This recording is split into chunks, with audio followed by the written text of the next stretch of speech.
c'est possible en partenariat. On a besoin de l'État que pour nous encadrer.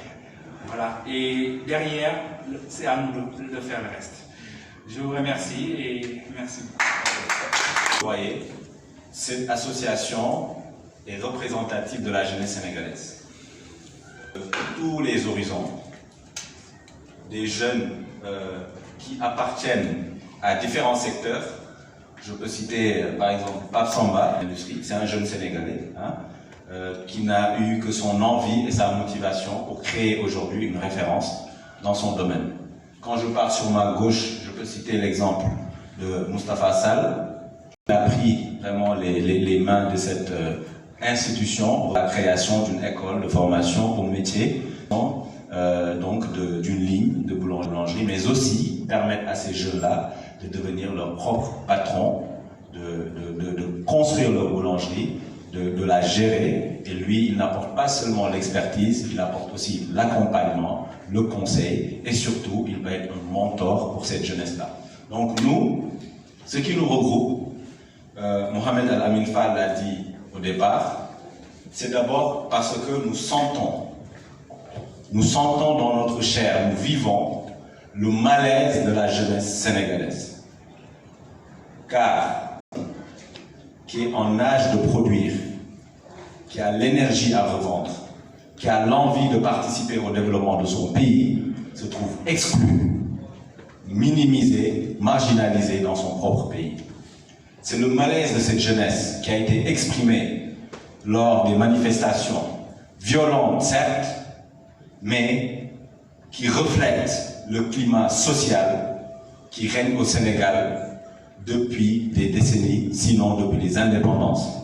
Car aucun des régimes qui se sont succédés au Sénégal n'a daigné offrir à la jeunesse sénégalaise une vraie politique digne de ce nom qui puisse lui permettre de prendre son destin en main. Et pourtant, toutes les alternances politiques ont été portées à leur corps défendant par la jeunesse sénégalaise. Si vous prenez l'alternance de l'an 2000, qui était au devant des revendications?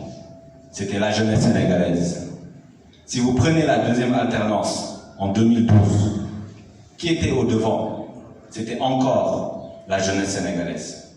Si on regarde les dernières manifestations, ce qui était encore en avant, c'est la jeunesse sénégalaise. Et pourtant, c'est cette jeunesse qui se retrouve le moins dans les politiques publiques qui ont été mises en place au Sénégal des indépendances à nos jours. On le sait tous, le Sénégal, depuis pratiquement 23 ans, connaît une croissance économique ininterrompue.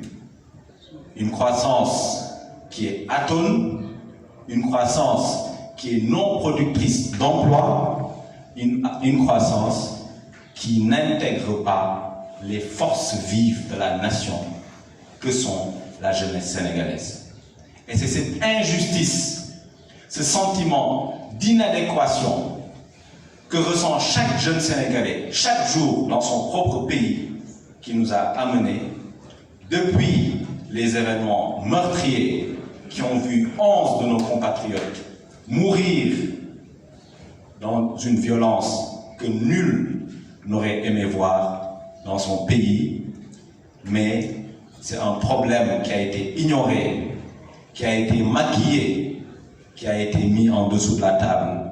Et c'est ce problème qui est revenu hanter nos gouvernants. Et ce problème est toujours là, et c'est le problème de la jeunesse. Cette jeunesse-là qui, chaque année, entre massivement dans la vie active, seulement pour se voir expliquer que les politiques publiques ne les avaient pas prévues. Que les politiques publiques n'ont pas de place pour eux, ou programmées pour les exclure, sans eux. Et c'est ça que nous entendons mettre fin en appelant la jeunesse à une concertation nationale. Les avis des jeunes sur leurs conditions et les appeler à une réflexion collective et individuelle sur leurs conditions et sur la condition générale de la nation sénégalaise.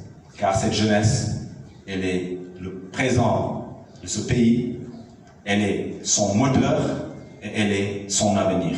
Et l'exclure, c'est tout simplement mettre tout l'avenir d'une nation, prendre tout l'avenir d'une nation plus plutôt en otage. Et c'est ça que nous n'allons pas accepter, parce que le Sénégal n'est pas le Sénégal des partis politiques, n'est pas le Sénégal de certains, c'est le Sénégal de tous. Et cette jeunesse-là, elle le comprend. Parce que cette jeunesse-là, elle ne regarde pas les différences ethno-religieuses. Cette jeunesse-là, elle ne se regarde pas en tant que Sérère, Wolof de couleur. Elle se regarde en tant que Sénégalais. Et tous, autant que nous sommes, nous nous sentons comme frères. Nous sentons cette solidarité. Nous sentons cette énergie vibrante, cette jeunesse qui a envie d'aller chercher son destin, de le prendre à main et de dire « Voici le Sénégal que nous voulons ». Nous ne voulons plus d'un Sénégal avec un modèle importé, imposé par des sociétés, des cultures qui nous sont étrangères, aussi ouverts que les Sénégalais puissent être. Nous devons être fiers de ce qui nous définit par rapport aux autres nations. Nous devons être fiers de nos identités. Et cette jeunesse-là, vous pouvez le voir, elle réclame sa sénégalité. Cette jeunesse-là, elle incarne sa sénégalité. Cette jeunesse-là, elle ne se laissera pas faire. Elle n'attendra rien, ni de l'État, ni de ceux qui nous promettent des lendemains meilleurs, mais elle prend son destin en main à partir d'aujourd'hui, à partir de la naissance de ces assises citoyennes de la jeunesse, qui, vous le verrez dans les prochains jours et semaines à venir, va se déployer sur tout le territoire national, car c'est la jeunesse sénégalaise dans toutes ses composantes qui est aujourd'hui présente. Nous n'avons pas rempli la salle. Nous aurions pu faire comme le font souvent les mouvements, mais c'est aussi un pari de se démarquer, parce que nous ne sommes pas dans un marchandage électoral. Nous sommes dans une démarche constructive, inclusive et représentative de la jeunesse. Si je prends de ma droite, je peux citer les très jeunes exemples qui sont pour moi des références pour la jeunesse. Monsieur Jean Ababakar et son confrère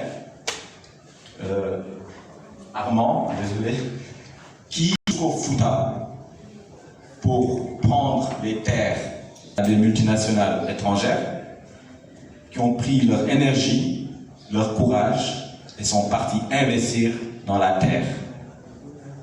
Qu'y a-t-il de plus noble que cette démarche de ces deux jeunes-là? Et ces deux jeunes-là, quand je leur parle, ils me disent « On refuse d'attendre quoi que ce soit de l'État du Sénégal ». Et c'est cette jeunesse-là qu'il faut mettre en avant. C'est cette jeunesse-là qu'il faut soutenir. C'est cette jeunesse-là qu'il faut financer, s'il faut financer. Mais pas cette jeunesse qui, malheureusement, au fil des années,